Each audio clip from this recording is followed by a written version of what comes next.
Welcome back to the channel. This is the market analysis video. इस video में हम देखेंगे पूरा हफ्ता पिछला मार्केट किस तरीके से चला है और अगला पूरा हफ्ता मार्केट किस तरीके से चल सकता है। जो सारे स्टॉक्स हमने निकाले थे वो सारे किस तरीके से चले हैं, जिसमें मेजरली ब्रेकडाउन ही आया है। और अब मार्केट एक ऐसी लेवल पे जहाँ पे कुछ ना कुछ एक अच्छा मूव हम कर सकते हैं। जैसे हम लोगों को अगर पोर्टफोलियो बिल्ड करना है तो this is a very good time जब आप पोर्टफोलियोज बिल्ड कर सकते हो, या बहुत सारी चीज़ें। तो इस वीडियो के अंदर ये वीडियो मैक्सिमम लोगों तक शेयर करो, क्योंकि ये वीडियो बहुत इंपॉर्टेंट होने वाली है। और शायद से ये वीडियो मैं कभी किसी और वीडियो में रेफरेंस लूंगा, बिकॉज मेरे हिसाब से कुछ हुआ है मार्केट में जो मैं आप सबके साथ शेयर करने वाला हूँ। सो let's start this video with the stocks analysis, मतलब जो पिछले वीक का परफॉर्मेंस है उसके साथ स्टार्ट करेंगे। फिर बाद में हम सेक्टर एनालिसिस पे आएंगे, फिर निफ्टी बैंक निफ्टी के लेवल्स के ऊपर आएंगे, और फिर हम आएंगे नेक्स्ट वीक के लिए स्टॉक्स और कुछ ऐसी बात के ऊपर जो मुझे पर्सनली लगता है कि हाँ, अब मार्केट में ये हो सकता है। So let's start this video with the last week's performance.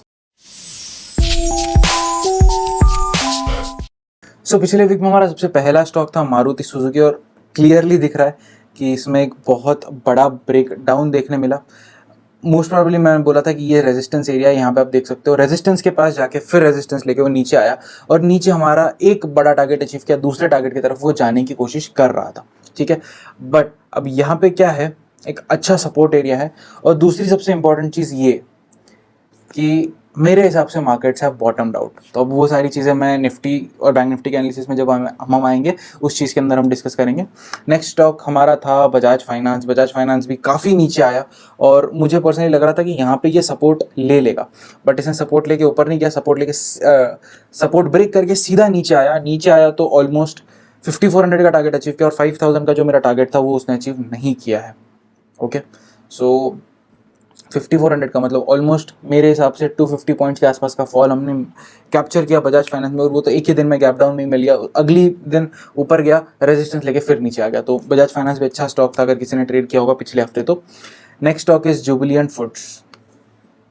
अब इसके अंदर हमने इस एरिया पे एक सपोर्ट जोन बनाया था, यहाँ पे सपोर्ट लेके वो ऊपर जरूर गया। तो हमारा बाइंग का एक टारगेट अगर किसी स्टॉक में अचीव किया तो वो जुबिलिएंट फूड्स, वहाँ से सीधा सेल ऑफ आया, उसके बाद वो बड़ा सेल ऑफ हुआ है। तो वो सेल भले ही ना मिला, बट बाय हमको बहुत अच्छे से मिला है। नेक्स्ट स्टॉक के ऊपर अगर हम आएंगे दैट इज एशियन पेंट्स। और एशियन पेंट्स के अंदर मैं क्लियरली देख रहा हूँ कि हाँ, मैंने एक सपोर्ट जोन मार्क किया, मतलब एक एरिया ऐसा मार्क किया था कि जो सपोर्ट लेके मार्केट यहाँ से ऊपर जा सकता है, या फिर मेरे हिसाब से रिटेस्ट था एक ब्रेकआउट का, इंट्राडे ब्रेकआउट का बोल सकते हैं, या फिर एक दो दिन का ब्रेकआउट का रिटेस्ट था, बट वो फेल हो गया और सीधा सीधा नीचे आया।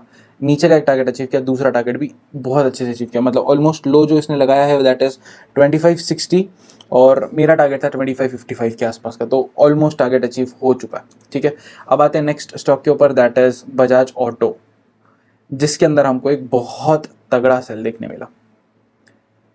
रेजिस्टेंस था यहाँ पे, मैंने बोला था इसका ब्रेकआउट आएगा और 3950 से ऊपर सस्टेन करेगा तो हम एक अच्छा बाय बनाने वाले थे, और हमारे टारगेट्स बड़े बड़े थे।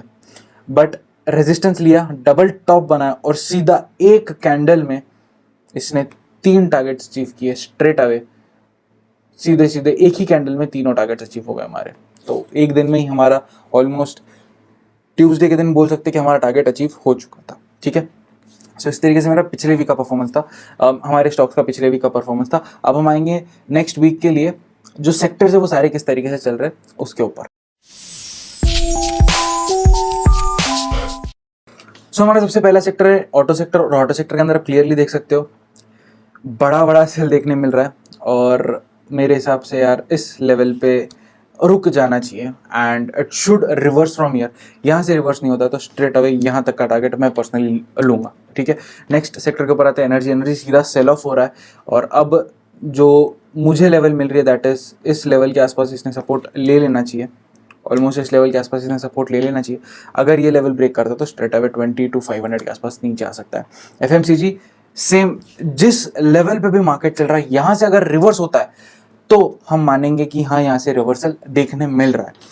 सारे सेक्टर्स में जो भी सेक्टर्स देख रहा हूँ काफ़ी अच्छे एक सपोर्ट जोन के ऊपर दिख रहे हैं, और साथ ही में एक अच्छा खासा बाइंग भी मुझे देखने मिल रहा है, और वॉल्यूम्स कहीं ना कहीं सेलिंग की तरफ मिसिंग होते हुए बाइंग की तरफ बढ़ रहा है। बहुत सारे पैरामीटर्स है जिसकी वजह से मुझे पर्सनली लगता है कि मार्केट यहाँ पे बॉटम आउट हो चुका है। तो देखते हैं नीचे अगर आता है इस लेवल से तो स्ट्रेट अवे 34,600 के आसपास आएगा। नेक्स्ट सेक्टर इज इंफ्रा जिसको मैं अवॉइड कर रहा हूँ, सेल ऑफ है, सेल ऑफ में बड़ा बड़ा सेल आएगा बट मैं इसको अवॉइड कर रहा हूँ। IT sector straight away sell, और आईटी सेक्टर के अंदर मैं पर्सनली मेरा पोर्टफोलियो बिल्ड करना स्टार्ट कर रहा हूँ। आईटी सेक्टर हो गया, मेटल सेक्टर हो गया, इनके अंदर मैं मेरा पोर्टफोलियो बिल्ड करना स्टार्ट कर रहा हूँ, क्योंकि जिस प्राइस के ऊपर ये सारे स्टॉक्स मिल रहे हैं, आई डोंट थिंक कि इस स्टॉक के ऊपर फिर कभी मिलेंगे, हो सकता है यहाँ से और नीचे जाएंगे। तो मैंने पिछले फॉल के टाइम पे जो हमने 15,800 तक का फॉल देखा था लास्ट टाइम, और मैंने बोला था कि मैं इस टाइम पे ये पैसा इन्वेस्ट कर रहा हूँ, इसको मैंने कहीं ना कहीं बुक किया था, नहीं किया था, that is not the point, but the point is जो प्रॉफिट मैंने शॉर्ट सेलिंग में मैंने कमाया है उसको मैं कैसे अप्लाई कर रहा हूँ, उसको मैं कैसे लगा रहा हूँ इस चीज़ के ऊपर। तो मैंने क्या किया, जो भी प्रॉफिट मैंने कमाया बाय शॉर्टिंग इंडेक्स, या फिर मैंने पुट बाय किया, कॉल सेल किया, जो भी किया, लॉस किया, प्रॉफिट किया, बहुत सारी चीज़ें करी, तो सो जो भी उसमें से मेरा नेट गेन था उसको मैं किस तरीके से इन्वेस्ट कर रहा हूँ। अभी मैंने फ्राइडे के दिन मैं जितना बाय कर सकता था उसका 50% मैंने बाय कर लिया। मंडे को मैं 30% बाय करूंगा, और अगर और फॉल आता है तो जब भी फॉल आएगा बचा हुआ 20% लगा दूंगा, और अब मैं 18,000 के टारगेट के लिए बैठ जाऊंगा। जब तक 18,000 नहीं आता तब तक के मैं मेरी पोजीशंस भी एग्जिट नहीं करूंगा। तो कुछ इस तरीके से मेरा प्लान है, और मेरे हिसाब से मार्केट्स ने बॉटम बना दिया है। आईटी के अंदर भी मुझे रिवर्सल कहीं ना कहीं देखने मिल रहा है। ये लेवल 26,000 एक बहुत इंपॉर्टेंट रोल प्ले करने वाला है। मीडिया सेक्टर, इससे मैं पर्सनली बोलूँगा आपको दूर रहो, बट कहीं ना कहीं ये एक लेवल है जहाँ पे प्रीवियस सपोर्ट था, फिर रेजिस्टेंस था, और अब वापस इस लेवल पे सपोर्ट ये ले सकता है। और ग्रीन कैंडल बनाया डेली के ऊपर बहुत अच्छी होती है। सो देखते हैं किस तरीके से होता है। मेटल्स के अंदर बड़ा सेल ऑफ आ रहा है, बहुत सारे लोग इसमें बेरिश हो रहे हैं, और मैं खुद भी सोच रहा था कि अगर इसको ये सस्टेन नहीं करता तो 4500 की लेवल जो इंडेक्स के अंदर ये सस्टेन होनी चाहिए, नहीं तो फिर नीचे बहुत बड़ा फॉल मैं अज्यूम कर रहा था 4,000 3,600 ऐसा नीचे। बट कहीं ना कहीं मुझे लगता है कि यार दिस इज द टाइम जब मैंने स्टॉक्स के अंदर इन्वेस्ट करना चाहिए। तो 2 सेक्टर मैंने बता दिए, ऑटो सेक्टर एक तीसरा सेक्टर है जिसके अंदर मैं इन्वेस्ट कर रहा हूँ। तो 3 मेजर सेक्टर है, ऑटो, आईटी, मेटल्स, 3 के अंदर मैं मैक्सिमम बाइंग मेरी पर्सनली कर रहा हूँ। Okay, so next sector is pharma अगर हम देखेंगे तो काफ़ी अच्छे एक लेवल पे आ चुका है कि यहाँ से अगर हम एक्सपेक्ट करें इसको, तो यहाँ से हम एक रिवर्सल एक्सपेक्ट कर सकते हैं। काफ़ी अच्छा लेवल है, यहाँ से हम एक रिवर्सल एक्सपेक्ट कर सकते हैं। बट फार्मा है, बहुत सारे लोग फार्मा से दूर रहते हैं, और फार्मा का अभी ऐसा कोई टाइम नहीं है जब फार्मा सेक्टर चल सकता है। ओके, नेक्स्ट इज रियलिटी, इससे मैं दूर हूँ, इंफ्रा और रियलिटी से मैं दूर हूँ। पोर्टफोलियो भले मैं थोड़ा बहुत डाइवर्सिफिकेशन के चक्कर में मैं कहीं ना कहीं इसमें इन्वेस्ट करूँ, बट हाँ एज इन ट्रेडिंग पर्पज के लिए मैं बोलूँगा कि हाँ इससे हम दूर रह सकते हैं। ओके, अब हम आते हैं निफ्टी और बैंक निफ्टी के एनालिसिस के ऊपर, देखते हैं निफ्टी और बैंक निफ्टी में क्या बॉटम बन चुका है। अब निफ्टी के अंदर ना हमने बहुत सारी लेवल्स बनाई, बहुत सारा सब कुछ किया। अब मैं इसको डिलीट करता हूँ, क्योंकि अब मुझे नहीं लगता कि ये हमारे लिए कुछ काम का। अब हमारे लिए काम की लेवल्स कौन सी है? हमारे लिए काम की लेवल है 15,000 ये बहुत इंपॉर्टेंट लेवल है, साइकोलॉजिकल लेवल है। उसके बाद में प्रीवियस कंसोलिडेशन है बहुत अच्छा वाला, वन डे कंसोलिडेशन बहुत है वहाँ पे, वन डे रेजिस्टेंस भी है बहुत वहाँ पे, बहुत कुछ है इस एरिया में, दिस पार्ट। तो अगर हम इसको बॉक्स बनाएंगे तो यहाँ पे अगर आपको देखने मिलेगा कि इस एरिया में बहुत सारी एक्टिविटीज़ हुई है। तो कहीं ना कहीं अगर यहाँ से फॉल आता भी है तो 200-250 फॉल का मैक्सिमम फॉल मैं पर्सनली एक्सपेक्ट कर रहा हूँ। उससे ज़्यादा फिर स्ट्रेट अवे फिर 14,000 ही दिख रहा है। अगर हम सपोर्ट जोन जाके देखें तो 14,000 ही दिख रहा है। तो वहाँ से 1,000 पॉइंट्स फॉल आ सकता है, बट उसके लिए अभी हम लॉन्ग जा सकते हैं 250 पॉइंट के स्टॉप लॉस के साथ। लॉन्ग कहाँ तक मिलेगा? स्ट्रेट अवे में 17,000 तो मिनिमम ले सकते हो, लॉन्ग 60,500 ले सकते हो। 1000 पॉइंट, यहाँ से 1000 पॉइंट अगर आप ले रहे हो तो 250 पॉइंट्स आप स्टॉप लॉस ले सकते हो। तो इस तरीके से आप शॉर्ट एंट्री लॉन्ग एंट्री ले सकते हो एक छोटे से स्टॉप लॉस के साथ। टारगेट भी बड़ा रहने वाला है, तो मैक्सिमम लोग ऑप्शंस में नहीं फ्यूचर्स में ट्रेड लेना अगर आपको इतना लॉन्ग करना है। तो बाकी इंट्राडे तो इज वेरी वेरी बेस्ट, ठीक है।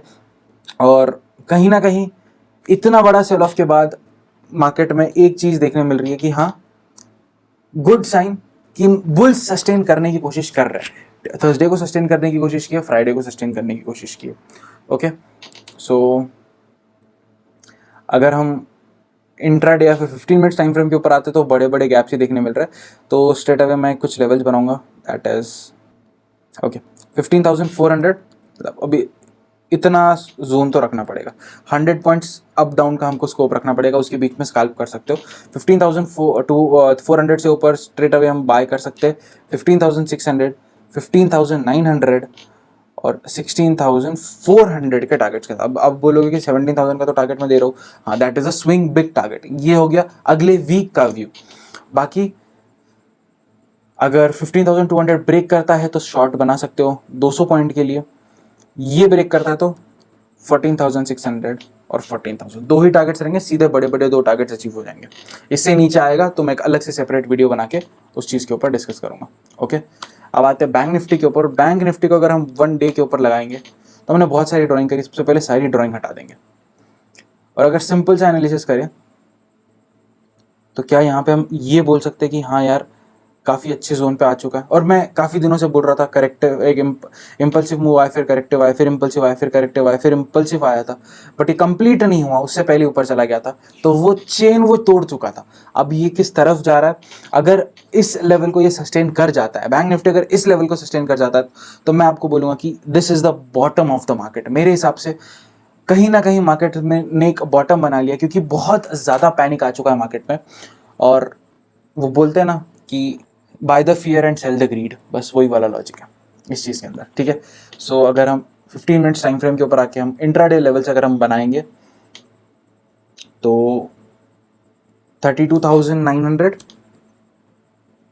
एंड 32,600 ये बड़ी लेवल्स है, बट हाँ इसके ब्रेकआउट या ब्रेकडाउन के बाद ही हम ट्रेड लेंगे। ऊपर की तरफ 33,300, 33,800 और 34,600, ये 3 टारगेट्स रहने वाले। नीचे अगर 32,000 ब्रेक करता तो 31,600, 30,800 and final target will be 30,000। Important psychological level भी रहने वाला है। ओके, सो इस तरीके से बैंक निफ्टी का एनालिसिस रहने वाला है हमारा। ओके, सो अब हम आएंगे नेक्स्ट वीक के लिए कौन से स्टॉक्स में आप बाय कर सकते हो, फिर कौन से स्टॉक में आप ट्रेड कर सकते हो उस चीज़ के ऊपर। तो अगले वीक के लिए हम कुछ स्टॉक्स निकालते हैं। सो नेक्स्ट वीक के लिए जो हमने स्टॉक्स निकाले हैं वो है Reliance, Kotak bank, Tata steel, Tata Motors, Hindustan Unilever और टेक महिंद्रा। तो बहुत अच्छे स्टॉक्स और बहुत सारे स्टॉक्स हमने लिए, ऑलमोस्ट 6 स्टॉक्स लिए।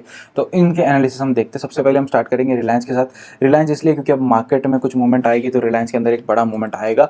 तो ये हमारी बाय अबव और सेल बिलो की लेवल रहने वाली है। 2620 के ऊपर बाय करेंगे और 2580 के नीचे सेल करेंगे। 2580 के नीचे 2550, 2500 एंड 2440, ये 3 टारगेट्स हमारे रहने वाले हैं। अगर 2620 क्रॉस करता है तो 2650, 2700 एंड 2775, कुछ इस तरीके के हमारे ऊपर की तरफ टारगेट रहने वाले। Next stock is Kotak bank. तो कोटक बैंक के अंदर एक कंसोलिडेशन देखने मिल रहा है। इस कंसोलिडेशन का ब्रेकआउट या ब्रेकडाउन आएगा तो हमको एक अच्छा ट्रेड मिलेगा।